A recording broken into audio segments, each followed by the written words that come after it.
Baik, bismillahirrahmanirrahim. Assalamualaikum warahmatullahi wabarakatuh. Teman-teman, kembali lagi bersama saya, Imam Al-Faruqi. Saya mahasiswa UT Bandung dari Prodi Sistem Informasi dengan NIM 0486657173. Nah, untuk video kali ini kebetulan nih, saya akan menjelaskan perihal tugas 1 mata kuliah algoritma dan pemrograman. Nah, di sini soalnya sudah jelas, saya sudah ada. Saya coba ambil dari apa? E-learning ya, e-learningnya UT sendiri. Sini soalnya kita akan fokuskan ke membuat algoritma dari flowchart dalam bentuk flowchart dan pseudocode. Nah, soalnya adalah dalam sebuah perusahaan ada 3 golongan karyawan. Yang pertama ada golongan A dengan gaji 5 juta, golongan B 6 juta setengah, golongan C 9 juta setengah. Nah, kemudian jika mereka lembur, hitungannya adalah per jam. Jika 1 jam, maka hitungannya adalah 30% dari gaji pokok atau gaji pokok dikali 30%. Jika 2 jam maka 32% dari gaji pokok, jika 3 jam 34% dari gaji pokok, jika 4 jam 36% dari gaji pokok, jika 5 jam atau lebih maka hitungannya adalah 38% dari gaji pokok. Nah, di sini perintahnya adalah input atau tampilkan golongan dan jam lemburnya. Outputnya adalah jumlah penghasilan total, gaji golongan plus gaji lembur. Seperti itu ya. Nah, saya sudah buat sebetulnya ini jawabannya seperti ini ya flowchartnya. Nah, di sini prosesnya adalah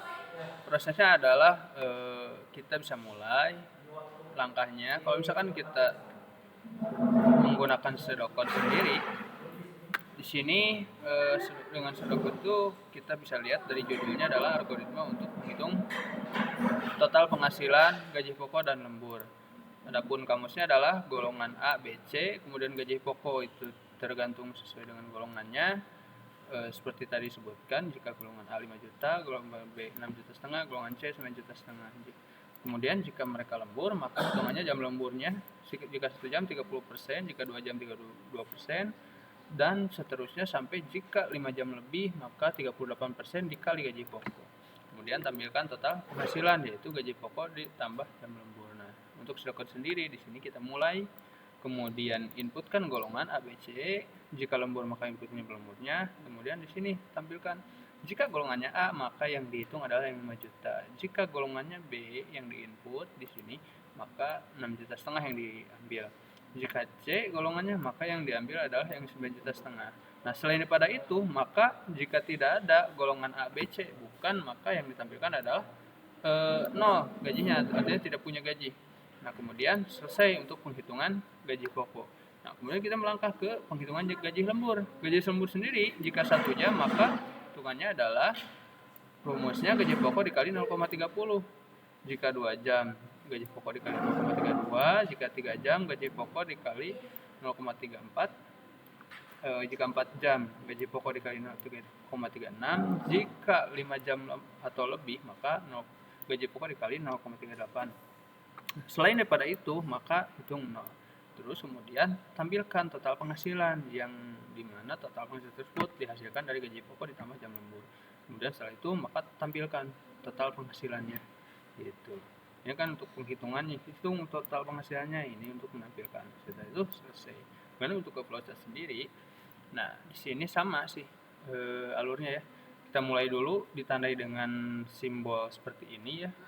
Tapi ada juga kadang yang menggunakan yang lonjong, itu sesuaikan. Tapi umumnya seperti ini. Terus kemudian input golongan, kita menggunakan yang jajar genjang seperti ini. Golongannya apakah A? Jika A benar, maka yang dihitung adalah gaji pokoknya 5 juta. Jika salah, maka golongannya yang B, berarti apakah B? Jika benar maka 6 juta setengah.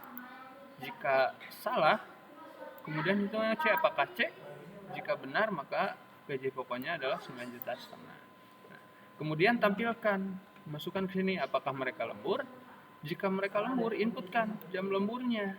Nah, apakah ini kan untuk lambang pengkondisian ya. Jika lembur, maka hitung apakah 1 jam. Jika iya, maka gaji pokok kali 0,30%. Jika bukan 1 jam, maka hitung apakah 2 jam. Jika 2 jam, hitung yang ini. Jika bukan 2 jam, ternyata 3 jam, hitung yang ini. Jika ternyata masih bukan juga, jika false, maka masuk ke proses yang 4 jam. Apakah 4 jam? Jika benar, tampilkan ini. Kemudian jika false juga nilainya, apakah 5 jam atau lebih, maka masukkan nilai yang ini. Kemudian setelah itu maka hitung atau tampilkan total lembur, dihitung, kemudian tampilkan total lembur. Ini proses penghitungan ditampilkan ya.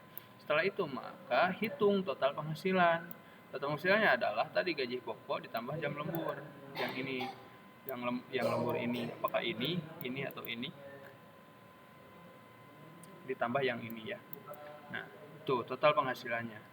Jika dia tidak lembur atau false nilainya, maka dia langsung tidak ada perhitungan ke sini, ke input lembur dan sebagainya, tapi dia langsung menampilkan total penghasilan. Dan kemudian setelah itu selesai. Ini prosesnya seperti ini.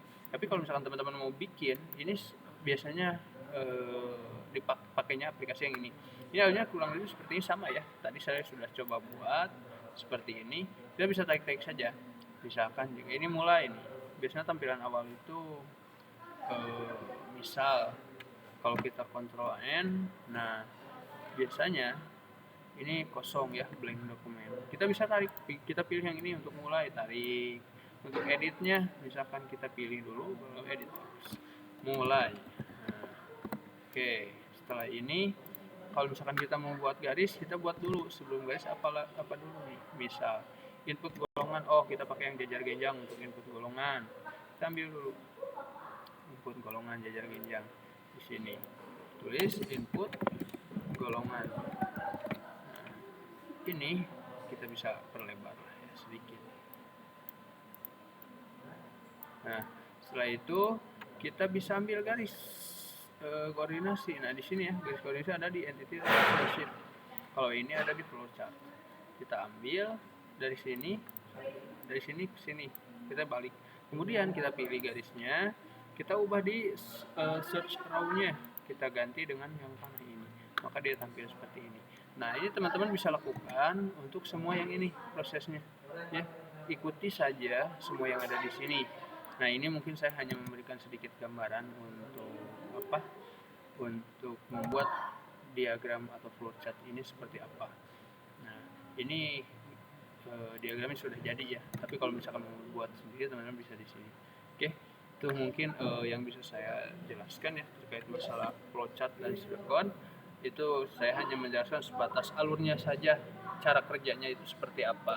Adapun pembuatannya mungkin saya tidak buatkan secara detail. Teman-teman bisa coba coba sendiri lah ya dengan aplikasi YED Graph Editor atau YED Graph Editor. Itu banyak di Google ya, dan saya download juga free ya, ternyata free, tapi kayaknya ada juga yang berbayar, tapi saya belum coba. Nah, seperti itu mungkin teman-teman yang bisa saya sampaikan untuk video kali ini. Terima kasih juga kepada Bapak Tutor ya, Bapak dosen yang sudah membimbing saya, dan juga teman-teman semua. Mohon maaf atas segala kekurangannya, atas kesalahannya. Terima kasih. Assalamualaikum warahmatullahi wabarakatuh.